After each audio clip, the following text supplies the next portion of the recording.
नमस्कार प्रेक्षकांनो, तुमचं स्वागत आहे पुन्हा एकदा नवीन व्हिडिओमध्ये। तर जुळली गाठ ग या मालिकेच्या नवीन प्रोमोमध्ये आपल्याला असं पाहायला मिळतं की आता सावी आणि धैर्य यांच्या आयुष्यात एक नवीनच संकट पाहायला मिळतंय। होतं असं की सावी आता टेबलच्या खाली बसलेली असते आणि इकडे विलास त्याचा राग ही सावीवर काढायचा म्हणून तिच्यापर्यंत जाण्याचा प्रयत्न करतो। इकडे सावी खूप घाबरून गेलेली असते तर धैर्य हा सावीला वारंवार आवाज येतो, सावी तू कुठे आहेस ग? आणि तो सावी सावी म्हणत असतो पण सावीचा काही आवाजच येत नाही आणि तो घाबरून गेल्याने मात्र आता तिथे सावीला कळत नसतं की नेमकं काय करावं। विलास हा सावीला बोलतो, तुझ्याचमुळे आज आमच्या आयुष्यात हे सगळं नवीन संकट आलंय आणि तू तिच्यापर्यंत जाण्याचा प्रयत्न करतो। कारण विलास हा खूप पिऊन असतो आणि पिऊन असल्यावर तर माणूस पण माणसात राहत नाही, मग हा तर एक जनावरच असतो ना। आणि शेवटी या सगळ्यानंतर सावी खूप जास्त डिस्टर्ब झालेली असते, ती घाबरून गेलेली असते, ती हातपाय गोळा करून तिथे टेबल खाली लपून बसलेली असते।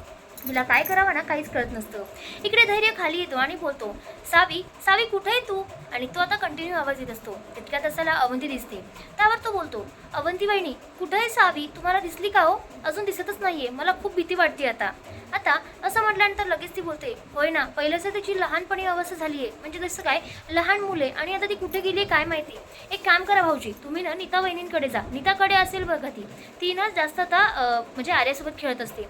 आता असं म्हटल्यानंतर तो बोलतो, ठीक आहे आणि असं म्हणून तो आता तिच्याकडे जात असतो। इकडे आता सावीला खूप टेन्शन आलेलं असतं, ती त्याच्यापासून वाचण्याचा प्रयत्न करते आणि आता विलास तिच्यावर जबरदस्ती म्हणजे जवळ जाण्याचा प्रयत्न करतो आणि ऑलरेडी ती खूप घाबरून गेलेली असते।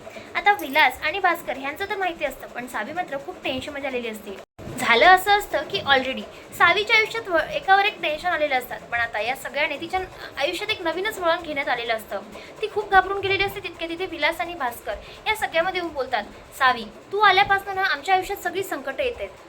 या सगळ्यामध्ये ते डॉक्युमेंट्सवर तू सहीच करणार होता धैर्य, तरी तुला यायची काय गरज होती मधात? आणि तिथे तेल सांडून दिला, आलीस तर आलीस। आणि असं म्हणून तिच्यावर चांगलाच तो खेक्स येत असतो। त्यावरती बोलते, दादा तुम्ही दूर व्हा ना प्लीज। ती बिचारी स्वतःला तिथून वाचवण्याचा प्रयत्न करते पण इकडे तिथे वाचू देत नसतात। इकडे सावी खूप टेन्शनमध्ये असते कारण तिला काय करावं काहीच कळत नसतं। तिच्या अंगावर ते तिथे धाडस करत असतात तिथे येण्याचा।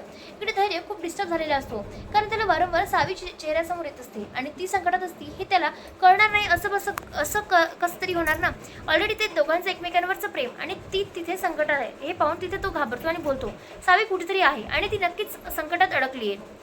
तो आता ऑफिसमधून थेट घरी निघालेला असतो।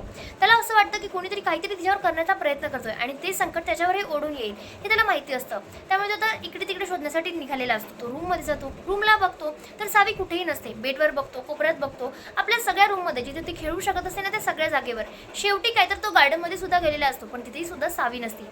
सावी बिचारी खूप टेन्शनमध्ये असते। आता तुम्हाला कसा वाटला हा भाग ते मला नक्की कमेंटला कळवा आणि भेटूया पुढच्या भागात। तोपर्यंत तुम्ही चॅनल सबस्क्राईब करून ठेवा नवनवीन आणि लेटेस्ट एपिसोडसाठी। भेटूया पुढच्या भागात, तोपर्यंत शुभरात्री।